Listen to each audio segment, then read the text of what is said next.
Donc Pierre-Michel, tu es, comme l'a dit Sylvie, président de l'association Alerte des médecins. Et tu vas élargir un peu la focale sur les expositions, parler d'autres types d'expositions en population générale, et peut-être aborder la question de qu'est-ce qu'on fait, comment on fait, que font les pouvoirs publics face à ces expositions. C'est ça. Une présentation récente de Pestirib, justement, m'a fait commencer la présentation par ces deux diapos. Pestirib rappelait qu'elle était née de deux événements. Celui qui s'est produit à Villeneuve-de-Blaye, où il y a eu, qui a conduit une vingtaine d'élèves, je crois, de l'école et leur institutrice aux urgences de l'hôpital. Donc c'était une intoxication mancozène, pulvérisée à une distance assez proche. Et puis le cluster de Prégnac, pour lequel l'intervention de l'institutrice et du maire de Prégnac ont été fondamentaux, puisqu'ils ont déclenché toute une procédure d'investigation des autorités de santé, procédure qui aurait pu s'arrêter très vite d'ailleurs, puisque l'INDS de l'époque n'avait pas considéré qu'il fallait pousser plus loin. Bref. Donc on va... avant, j'ai voulu faire un petit récapitulatif des effets sanitaires qu'on pouvait suspecter pour les riverains. Comment ça change? Il faut viser là-bas. Ah, il faut viser là-bas, pareil. Voilà, c'est bon. Alors, en fait, cette diapositive, c'est un peu une erreur de ma part, une extrapolation de ma part. Dans l'expertise INSERM de 2021, qui fait suite à la première expertise INSERM de 2013, vous savez, ou vous ne savez pas forcément, que l'INSERM évalue le lien qu'il y a entre l'exposition aux pesticides et la survenue de maladies, et surtout fait quelque chose d'extrêmement intéressant, qui est de graduer, on pourrait dire, le niveau de preuve qui soutient la force de ce lien. Donc c'est élevé, moyen ou faible, selon la nature des études fournies et retrouvées dans la littérature. Donc là, on est en population générale, et malheureusement, on n'a pas toujours la réponse pour les riverains. Donc chez les adultes, bon. Ah oui, c'est pas la bonne, c'est pas grave, je vais corriger mes erreurs après. Ça, c'est la présentation non corrigée. Chez les adultes, troubles neurodégénératifs, troubles cognitifs, Parkinson, là on est cancer également, cancer de la prostate et en lien avec l'exposition au chlordécone, ça c'est très spécifique aux Antilles, ça c'est un niveau de preuve très élevé. On est en population, là ça concerne absolument toute la population des Antilles, c'est pas quelque chose puisqu'il y a une contamination par l'alimentation. Myélome, méningiome, c'est une variété une sorte de tumeur cérébrale, cancer de vessie, niveau de preuve plus faible. Alors un niveau de preuve faible, ça ne signifie pas qu'il n'y a pas de souci à se faire, ça veut dire, je le comprends comme ça, hein, ça veut dire que simplement la nature des études disponibles ne permet pas d'affirmer plus que ça.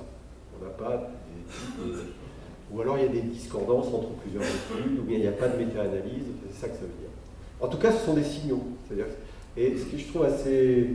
Si on regarde les deux expertises INSERM, on voit bien qu'il y a des pathologies pour lesquelles le lien passe de faible à moyen, par exemple. On voit bien qu'au fil des années, il y a un peu plus de données qui sortent.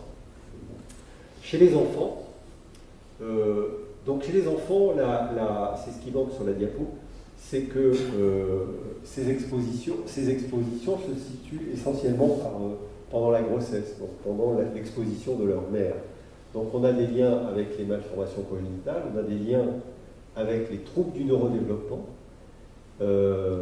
et particulièrement ce lien-là qui est assez intéressant, qui est que en cas d'exposition pendant la grossesse, il y a un lien qui est estimé fort pour l'INSERM, enfin qui a un niveau de preuve fort, avec l'exposition aux organophosphorés, alors ça il y en a presque plus, c'est peut-être moins insouciant, mais surtout avec les pyrétrinoïdes. Et les pyrétrinoïdes, il y en a beaucoup, notamment dans l'intérieur de nos maisons, puisque c'est ce qu'on va utiliser pour traiter tous les insectes qu'on ne supporte pas, et un certain nombre de choses de cet ordre. il y a un de ces produits, et un des produits les plus courants, c'est la cypermétrine. Si vous avez des choses chez vous, allez vérifier cypermétrine dessus. Moi, j'en ai retrouvé dans plusieurs pharmacies familiales, enfin pharmacies, je ne sais pas s'il faut appeler ça comme ça, armoire à bricolage familial. Pas chez moi, mais dans la famille, bien sûr. La partie cancéro, je vais me débiner et la laisser présenter à Stéphanie Goujon pour gagner 1 minute. Et ensuite, donc j'en arrive dans les expositions. Une famille, elle est exposée à quoi? Finalement, à ce que vient de vous détailler la collègue d'Atmo, tout ce qui passe par l'air, mais également ce qui va passer par l'eau, l'ingestion d'eau qui va pouvoir avoir servi aux cultures de son jardin, qui ont reçu également éventuellement des dépôts. Et tout ça, ça donne une contamination directe ou indirecte par des contacts cutanés. Et contacts cutanés qui sont importants aussi pour les enfants. Et puis par d'autres sources qui sont l'alimentation, qui est une grosse source de contamination aux pesticides, qui est l'alimentation, la profession, chez les riverains, en général, il y a aussi des professionnels de l'agriculture, et les usages domestiques dont je viens de parler. Donc tout ça, ça va être étudié et apprécié par l'étude Pestirive, mais ces résultats ne sont pas attendus avant mi-2025. Donc la question c'est, est-ce qu'en attendant, on peut quand même, pas faire des conclusions, mais se poser quelques questions. Donc, comment est-on exposé? La première, je dirais, le premier moment, c'est lors de la grossesse, c'est ce qui ressortait tout à l'heure des données chez l'enfant en population générale dans la diapo sur l'expertise INSERM. Et il faut garder en tête, mais on ne va pas du tout le détailler, le concept de l'origine développementale des maladies, de l'acronyme DOAD en anglais, qui stipule en fait, qui amène un certain nombre de données solides, qui montrent que l'épigénome c'est quoi? C'est toute cette machinerie qui sert finalement à régler, entre guillemets, l'expression de nos gènes, à les activer ou à inhiber l'expression génétique. Et donc cet épigénome, il est sous l'impact de différents facteurs de stress, qui soient nutritionnels, toxiques ou psychosociaux, et il va jouer sur l'expression génétique. Et donc on parle d'interface entre l'interface entre l'environnement et le génome, finalement, ça pourrait être l'épigénome. Donc gardons cette idée en tête que l'exposition pendant la grossesse est un facteur extrêmement important. L'exposition par l'eau. Alors là, on est dans le domaine des microgrammes litres. Vous voyez sur la carte de 2020 de l'ARS, des eaux destinées à la consommation, qu'il y a des différences entre le Cognacé, grande zone viticole, et la région de Bordeaux. Alors peut-être que la différence entre les deux est liée à la proportion de viticulture bio. Je ne suis pas sûr que ce soit tout à fait ça l'explication. Il y en a une autre qui est que les prélèvements en eau en région bordelaise se font principalement, mais pas que, mais principalement en nappe profonde, en bordelais, et plutôt en eau superficielle, en Cognacé. Donc vous voyez que ça conduit quand même à des différences importantes. Et puis surtout, au départ, nous on avait recherché si le folpel était retrouvé. Alors le folpel ne peut pas être retrouvé dans l'eau puisqu'il a une demi-vie biologique de 3 fois rien, comme temps. Mais par contre, ces métabolites auraient pu l'être. Et jusqu'à présent, ils n'étaient pas recherchés. Alors pour des raisons techniques, puisque la limite, admettons des raisons techniques, la limite de quantification est très élevée, elle est des 0,2. Et les 0,2, c'est 2 fois la norme, c'est 2 fois la limite de qualité pour un pesticide dans l'eau. Donc si on le recherche déjà à 2 fois la norme, c'est bon. Bref, l'ANSES a fait une recherche de composés émergents là, en mars 2023, dans laquelle elle a recherché des métabolites de pesticides. On en a parlé pas mal dans la presse. Et l'acide phtalique, qui est un des métabolites du folpel, a été quand même retrouvé à 9 microgrammes litre. Les données de l'expertise ne permettent pas de savoir où, et je suppose que c'est en région viticole quelque part, et ça interroge quand même. Donc il y a comme ça pas mal de molécules qu'on ne retrouve pas dans l'eau parce qu'elles sont transformées. Le chlorothalonil dont on a parlé tout à l'heure, lui c'est pareil, on ne va quasiment pas jamais le mettre en évidence. Par contre, il faudra chercher ces métabolites pour le voir. Donc attention, de nombreux métabolites n'étaient pas recherchés jusqu'à présent, les perfluorés ne sont pas recherchés non plus, or plusieurs pesticides utilisés dans la vigne sont des PFAS. L'exposition par l'alimentation, surtout pour vous dire que, a priori en zone viticole, elle ne va pas différer beaucoup de celle de la population générale, sauf que il y a l'exposition des potagers qui va quand même être particulière, c'est ce qu'on voyait sur la diapo sur les expositions. Et puis il faut quand même savoir que dans votre alimentation, donc c'est quand même on considère que c'est la principale source de contamination parce que vous voyez qu'on n'est plus dans les microgrammes, on est dans des milligrammes, là 0,05 milligrammes. Et puis des fois on va à 0,1 mg, des fois on va à 10 à 20 mg de résidus pour des graines. Donc vos haricots blancs et compagnie, ça commence à faire au glyphosate. Et puis j'avais mis ça pour vous dire qu'il y a quand même un certain nombre de substances qui sont suivies au niveau européen, qui sont déclarées candidates à la substitution. Ça veut dire que c'est le grand truc des listes de l'Europe. On fait une liste qui sert à faire la liste finalement, parce qu'on peut-être qu'on en fera quelque chose. Pour l'instant, on n'en a pas fait grand-chose. Et c'est pas l'Europe qui avait montré que la proportion de ces substances déclarées candidates à la substitution augmentait dans notre alimentation, ce qui n'est pas forcément très bien. Alors l'exposition par l'air, rassurez-vous, je ne vais pas refaire ce que tu viens de faire, mais je voulais juste traduire quelques trucs. Alors les nanogrammes par mètre cube, je ne sais pas vous, mais moi ça ne me parle pas. Donc il a fallu que j'essaye de comprendre. Et donc le problème, c'est sachant qu'un adulte respire 6 litres par minute, 20 litres par minute pour un effort modéré, 100 litres par minute pour un effort intense. Donc j'ai pris deux exemples qui ne sont pas des exemples, qui ne sont pas des records du tout, hein, qui sont 1 nanogramme 5 à Bordeaux. Excusez-moi, je ne me souviens plus, de fongicide à Bordeaux, je ne sais plus quelle année, j'ai oublié, je ne l'ai pas noté et du coup je l'ai oublié. En tout cas, je crois que c'était cette année, mais il me semble avoir vu sur les slides tout à l'heure que ça pouvait correspondre, en effet, ce n'est pas du tout un record, mais que ça a été durant l'été mesuré, donc une petite dose, on va dire. On trouve 13 nanogrammes au repos, mais on ne passe pas notre vie malheureusement au repos, hein. Et donc ça monte un peu, 8 nanogrammes en plus pour une heure d'effort modéré, et 9 nanogrammes en plus pour une heure de jogging. 10 nanogrammes par mètre cube à Libourne, semaine du 23 juin 2022, ce qui n'est pas non plus du tout le record à Libourne. Ça fait 86 nanogrammes au repos, et il faut ajouter 12 pour un effort d'une heure modéré, et 60 pour une heure de jogging.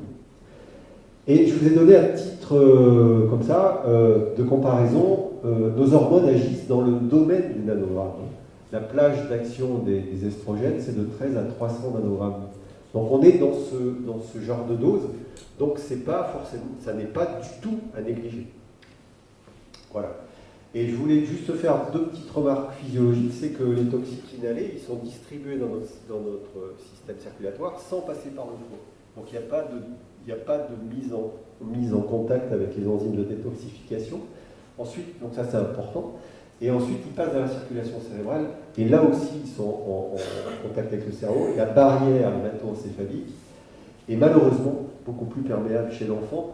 Ça, c'était une piste concernant les effets du neurodéveloppement constatés. Alors, chez les enfants de riverains, c'est moi qui l'ai mis un petit peu en emballant sur les enfants de riverains, puisque vous me faisiez remarquer que c'était plutôt la population générale, mais on pourra en reparler. Alors finalement, qu'est-ce qu'on retrouve dans l'air en région piscicole ? Pour les états généraux des riverains, on avait fait les comptes, on avait compilé les données de la campagne nationale exploratoire des pesticides dans l'air, la CNEP, et puis on avait pris des données d'ACMO de 6 régions viticoles, et j'ai complété par les données ACMO que vous venez de présenter. Donc dans tout ça, on retrouve, je ne sais plus combien de pesticides NEP auxquels on a ajouté quelques substances retrouvées à un endroit ou à l'autre, et finalement, sur 43 substances, 30 sont des perturbateurs endocriniens, c'était une surprise, 16 sont des CMR, et 5 sont quand même des perfluorés, qui sont ce qu'on appelle les polluants éternels. Donc 30 sur 43, ça fait presque les 3 quarts qui sont des perturbateurs endocriniens. C'est un peu étonnant. Je préciserai que les coformulants de toutes ces substances ne sont pas recherchés. Alors, réponse des autorités actuellement, c'est pas très grave, parce qu'il existe des distances de sécurité. Alors, comment sont fixées ces distances de sécurité? Elles sont soit fixées lors de la demande, ça marche pas ça? Ah si, ouais. Elles sont soit fixées lors de la demande d'autorisation de mise sur le marché, c'est-à-dire quand l'industriel dépose son dossier, et à ce moment-là, et c'est marqué sur les étiquettes dans ces cas-là, Et c'est fait à la suite d'une évaluation quantitative des risques, selon un guide de l'EFSA, mais très curieusement, c'est limité dans les 10 mètres. Pour les cultures basses, 3, 5, 10 mètres, 10 mètres pour les cultures hautes. Ces évaluations quantitatives des risques étaient rarement disponibles, c'est-à-dire que ça fait partie des choses qui ne sont pas dans les dossiers. Donc l'Europe avait encouragé les États depuis longtemps à prendre des dispositions pour y remédier. Donc il y a eu un certain nombre d'arrêtés qui ont souvent été contestés par le milieu associatif, ce qui fait que, bon, on va passer vite. On arrive à l'arrêté du 25 janvier 2022, qui est en gros celui-là. Et qu'est-ce qu'il dit, cet arrêté? Que, eh bien, entre l'épandage et la limite de propriété, il y a une distance minimale à respecter. Elle est, pour les produits les plus dangereux, de 20 mètres. Les produits les plus dangereux étant les CMR1 et les PE. J'attire votre attention sur le fait que les CMR1 sont des produits interdits. C'est-à-dire qu'on met une distance de sécurité pour des produits interdits. Moi, je n'ai jamais bien compris quel était le raisonnement. Mais bon. Pour les autres produits, eh bien, pour les autres produits, ça va être 10 mètres en gros pour les cultures hautes et 5 mètres pour les cultures basses, avec des réductions possibles à 3 mètres, 5 mètres dans le cadre de charge. Sauf pour l'arbre, c'est limité à 5 mètres. Et cet arrêté, il demande une autre chose, il demande aux fabricants de CMR2, alors les CMR2, c'est des produits cancérigènes, mutagènes, reprotoxiques, classé 2.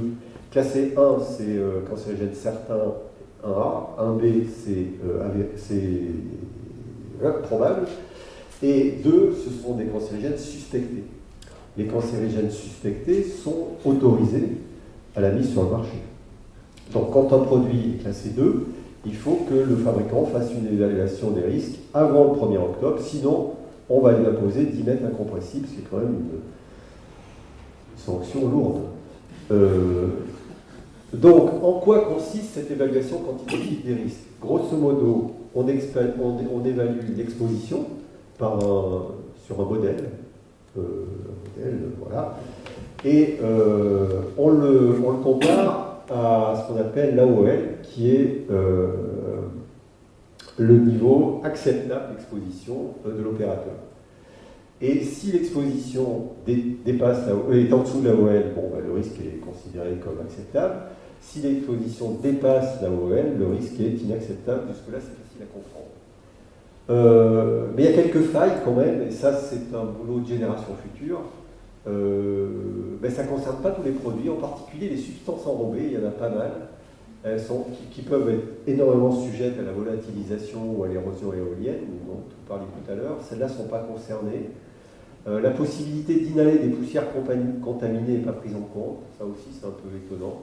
Le modèle d'exposition est fondé sur des études anciennes, alors le pluriel est peut-être même un peu excessif, puisque pour les cultures hautes, il y a une seule étude, non consultable en plus, avec vitesse du vent inconnue, donc tout ça c'est un peu, voilà.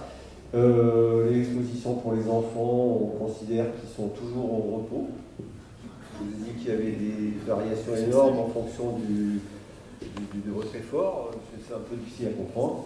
Et puis les AOL, bon là c'est évidemment à partir d'études fournies par l'industrie, et l'évaluation PE, alors neurotox, tout ça c'est hors sujet, coformulant, cocktail, on n'entend pas parler. Voilà.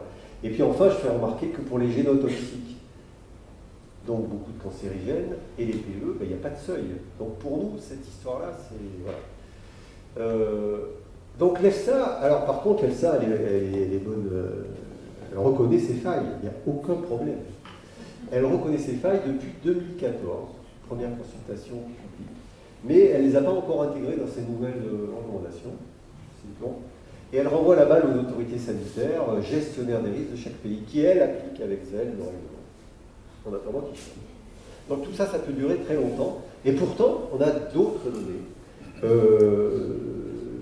Il faut passer la frontière. Nos amis belges, mais cette étude a été présentée, celle-là, la ProPulp, elle a été présentée au ministère de la Santé, donc ce n'est pas des études d'écologistes qui ont un peu trop fumé un soir et qui se... Voilà, non, c'est officiel. ProPulp, c'est intéressant comme protocole. Donc ils ont... vous avez ici un champ dans lequel seront épandus plusieurs fois des pesticides. Et puis des capteurs sont mis à distance, à 1 mètre, à 6 mètres, à 10 mètres, à 25 et à 50 mètres. Deux types de capteurs. Des capteurs passifs qui ne sont pas ceux que vous utilisez, qui sont des capteurs horizontaux ou verticaux, qui permettent d'apprécier le dépôt ou la diffusion des aérosols, et puis des capteurs actifs comme ceux que vous utilisez à Atmo. Et donc tous ces deux types de capteurs sont mis à ces différentes distances. Et qu'est-ce qu'on constate? Que la majorité des dépôts, ils ont bien lieu dans les 10 mètres, pour 90% des substances actives, et surtout dans les 2 heures. Mais sur les 19 substances, il y en a quand même 3 qui vont se balader bien au-delà, et particulièrement au-delà des 12 heures. Que les aérosols, de la même façon, ils diminuent dans les 10 premiers mètres, mais pour certains, ils sont encore détectables à 50 mètres. Alors c'est prosulfocarbe, enfin, il y a plusieurs molécules. Le prosulfocarbe, c'est une molécule dont on a beaucoup entendu parler dans la plaie de l'ONIS, par exemple.